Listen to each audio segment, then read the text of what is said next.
Hola organismos vivos del universo, soy el señor Planck y aquí estamos en un nuevo vídeo. Hoy vamos a hablar de física. Empecemos.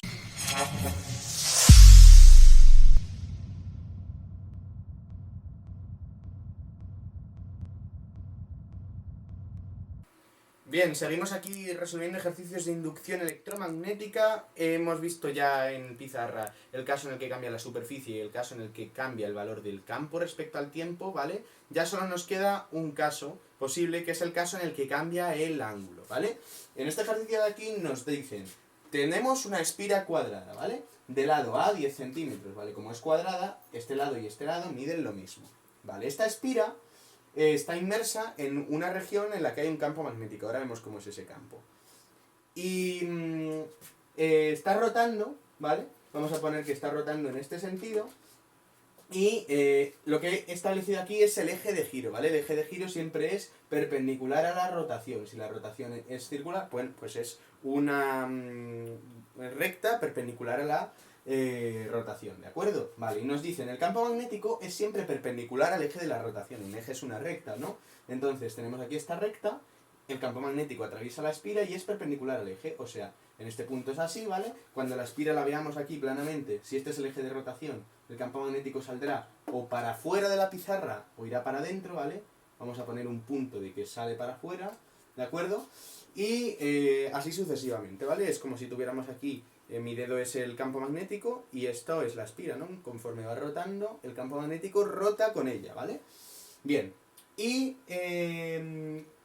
¿Y qué más nos...? Lo que bueno, es siempre perpendicular al eje de rotación, eso es lo que nos dicen. Bien. La espira está rotando con una velocidad angular de 10 revoluciones por minuto, ¿de acuerdo? Si tenemos un campo inicial de 0,3 teslas y la resistencia que opone la espira al campo es de 12 ohmios, nos piden calcular la fuerza electromotriz inducida en función del tiempo. Bueno, la fuerza electromotriz inducida y la intensidad de corriente, puesto en función del tiempo por si acaso, ¿de acuerdo? Bien. Bueno, pues lo primero que tenemos que hacer es, como siempre, poner, partiendo de la definición de flujo, y el flujo magnético hemos dicho que se calcula, es la integral doble de superficie del producto escalar del campo magnético por el diferencial de superficie. Y esto, integrando, nos queda B por S, que esto es B por S por el coseno del ángulo que forma. ¿De acuerdo? Bien. Y ahora tenemos que pensar con mucha cautela. Bueno, nos dan este sistema de referencia siempre, ¿vale?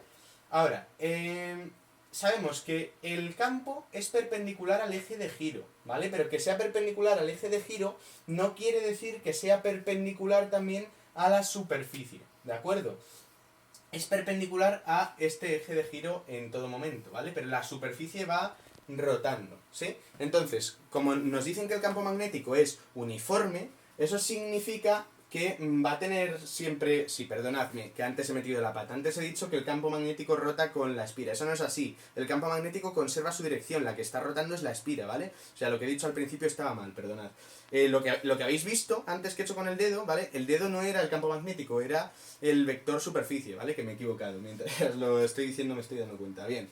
Entonces, el campo magnético siempre va a tener la misma dirección. Aquí igual, ¿vale? Aquí el campo magnético va a tener la misma dirección que tenía aquí. Lo que va a cambiar va a ser el vector superficie. Y este puntito que hay aquí es el vector de superficie. El vector de superficie es el que es siempre perpendicular a la superficie, ¿vale? Y el campo magnético, como es uniforme, conserva su dirección. Vale. Vale, pues hemos llegado hasta este punto. Bien. Entonces, campo magnético en módulo, como nos dicen que es uniforme, no cambia. 0,3 teslas. Vale. Superficie. En módulo de la superficie va a ser siempre igual, ¿vale? La superficie va a ser el área de un cuadrado porque toda la superficie está inmersa en el campo magnético, ¿vale? Y lo que va a cambiar va a ser el coseno de alfa, porque lo que va a cambiar va a ser el ángulo que existe entre el campo magnético y el vector superficie. Fijaos, aquí el vector superficie, pongamos que es así. Esto forma un cierto ángulo alfa con el campo magnético. Pero cuando llegamos aquí, si el campo magnético está aquí, ¿vale? Esto forma otro ángulo alfa distinto, ¿vale? Fijaos. Esta es la espira, esta es la superficie y pongamos que el tapón es el campo magnético, ¿vale? El tapón se queda aquí, esto forma un ángulo, pero conforme roto la espira, el ángulo va aumentando o va disminuyendo. Lo que tenemos que saber es cómo va a variar este ángulo. Eso es lo primero que necesitamos saber. ¿vale? Y una vez tengamos cómo varía este ángulo, lo metemos dentro del coseno y ya tenemos la función del flujo magnético. Y está el ejercicio hecho. Bien, entonces, B lo tenemos, 0,3 Tesla. La superficie la determinamos muy fácilmente. La superficie es el área de un cuadrado, porque la espira es cuadrada. De lado A, pues esto es A al cuadrado. En este caso 10 centímetros, hay que pasarlo a metros. 0,1 metros, 0,1 al cuadrado, que es 0,01 metros cuadrados. ¿De acuerdo? Bien. B lo tenemos, vamos a determinar cómo cambia alfa. Como nos dicen que está rotando uniformemente, esto va a seguir un movimiento circular uniforme, ¿vale? La espira se mueve con un movimiento circular uniforme. ¿Y cómo evoluciona el ángulo en un movimiento circular uniforme? Pues siguiendo esta ecuación. Alfa, bueno, la fórmula general es con phi, ¿no? Phi es phi sub 0 más omega, siendo omega la velocidad angular, por el tiempo, ¿vale? Pues aquí sería alfa es igual a alfa inicial más la velocidad angular por el tiempo, ¿vale? Muy bien. La velocidad angular nos la dan porque dice que se mueve a 10 revoluciones por minuto. Vale, 10 revoluciones por minuto tenemos que pasarlo a a radianes por segundo, sistema internacional. Vale, una revolución es una vuelta, pues esto es fácil. 10, las podemos poner así también, ¿vale? 10 revoluciones por minuto, haciendo un factor de conversión, sería... las revoluciones las tenemos arriba, ¿las queremos quitar? Bueno, pues las ponemos abajo. Una revolución son 2 pi radianes, ¿vale? Porque una vuelta completa son 2 pi radianes, 360 grados. Bien, y ahora, minutos los queremos quitar, ¿los tenemos abajo? Los ponemos arriba. Un minuto son 60 segundos. Vale, y dividiendo, aquí nos queda 10 entre 60, esto es un sexto, ¿vale? 2 pi sextos, que es pi tercios, ¿vale? Pi tercios radianes por segundo, ¿vale? Pues la voy a poner aquí y lo borro, ¿vale? Pi tercios, ¿vale? Pi tercios radianes por segundo. Bien, pues borro esto de aquí y entonces sustituimos aquí.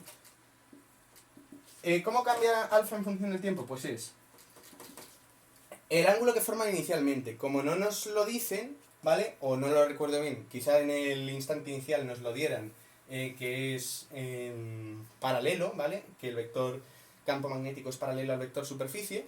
Como no nos dicen nada, consideramos que el ángulo inicial es 0. O sea, al principio hay que ponerlo, pero luego lo despreciamos, ¿vale? Pues esto es 0. Omega, la velocidad angular, ya lo hemos puesto. En radianes por segundo, ¿vale? Eso es importante. Pi tercios en función del tiempo. Y ojo, porque este ángulo va a estar en radianes, ¿vale? Porque si esto lo ponemos en radianes por segundo, entonces el coseno que nos salga tenemos que poner aquí la calculadora en radianes o convertir esto a grados, ¿vale? Pues ya lo tenemos todo. Entonces el flujo magnético va a ser B, 0,3 teslas, por S, 0,01 metros cuadrados, por coseno de alfa. ¿Y alfa cuánto vale? Pi tercios de t. Dejándolo un poquito más bonito, esto es 3 por 10 a la menos 1, ¿vale? Esto es, pues 3 por 10 a la menos 3, coseno de pi tercios de t, ¿vale? ¿En qué se mide el flujo? En Webers, ¿vale? 3 por 10 a la menos 3 o 0,003. Podéis ponerlo de las dos maneras, ¿vale? Esto es la calculadora y ya lo tenemos. Vale. Fuerza electromotriz inducida. Vale, pues es muy sencillo. Fuerza electromotriz inducida, de nuevo por la ley de Faraday-Henry, es menos la derivada del flujo respecto al tiempo. Y en este caso tenemos derivada de un número por una función, ¿vale? Pues es el número por la derivada de la función. Y la derivada del coseno, ¿cuál es? Es el seno.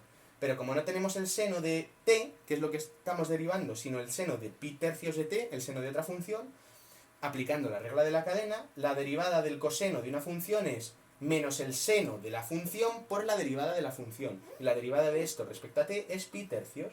Vale, pues nos quedaría esto por menos el seno de pi tercios de t por pi tercios. Pero menos con el menos se va. Y nos queda 3 por 10 a la menos 3. Los números los vamos a poner delante. Pues el pi tercios que hay que multiplicar aquí lo ponemos delante. Pi tercios y coseno hemos dicho que era seno de pi tercios de t. Acordaos que el menos de la derivada se ha anulado con este menos. Vale. Ahora este 3 con este 3 se va y ya tenemos la fuerza electromotriz inducida, que es pi por 10 a la menos 3 seno de pi tercios de t voltios, ¿vale? Se mide en voltios. Creo recordar que no nos la pedían para un instante determinado. Si nos la pidieran para un instante determinado es tan sencillo como sustituir t, ¿vale? Por ejemplo, para t igual a un segundo, sustituimos aquí t, metemos esto en la calculadora, pero esto en radianes, acordaos, ¿vale? O sea que si la tenéis en grados y no lo sabéis convertir, bueno, pues convertís esto a grados, bueno, pues hacéis el factor de conversión de que pi radianes, ¿no? Son 180 grados, ¿vale? Con este factor de conversión, pi radianes son 180 grados, pi tercios serán 180 tercios, o sea 60 grados. Seno de 60 es raíz de 3 partido por 2. Bueno, pues operando lo que nos diera, ¿no? Ese sería el ejercicio. Bueno, y ahora nos piden la intensidad de corriente. Es que voy a mirar porque es muy raro que nos lo...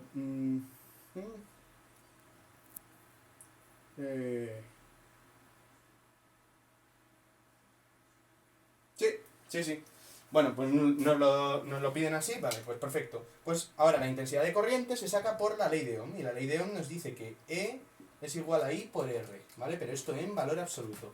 Despejando I, tenemos que esto es valor absoluto de epsilon, si digo I, perdonadme, es epsilon, entre R. En este caso, epsilon vale esto, pi por 10 a la menos 3. No os asustéis si os quedan las cosas en función de un parámetro, ¿vale? De t. Esto se puede hacer y se hace constantemente en matemáticas. Cuando no conocemos un valor, lo dejamos en función de ese valor y no hay ningún problema de que no nos dé un número y nos dé en función de letras, ¿vale? Siempre vais a poder sustituir por el número que os dé la gana dentro de los valores que os den. Vale, la resistencia eran 12 ohmios. Muy bien. Pues, operando esto en la calculadora un poquito, ¿no? Nos va a quedar 12, bueno, voy a poner 12 a la menos 1 y así lo dejo en función de pi también. Si os dais cuenta lo estoy dejando en función de pi. Ahora voy a operar el pi, ¿vale? Esto por pi por 10 a la menos 3. Vale, y nos queda 2,62 por 10 a la menos 4 seno de pi tercios de t. ¿Y en qué se mide la intensidad? En amperios. Perfecto. Bueno, pues con esto habríamos acabado la parte fundamental del ejercicio y ahora vamos a ir con el apartado B, que es un poco complicadito. Si no me llega en este vídeo ya lo pongo para el siguiente, pero lo voy a grabar con este, ¿vale?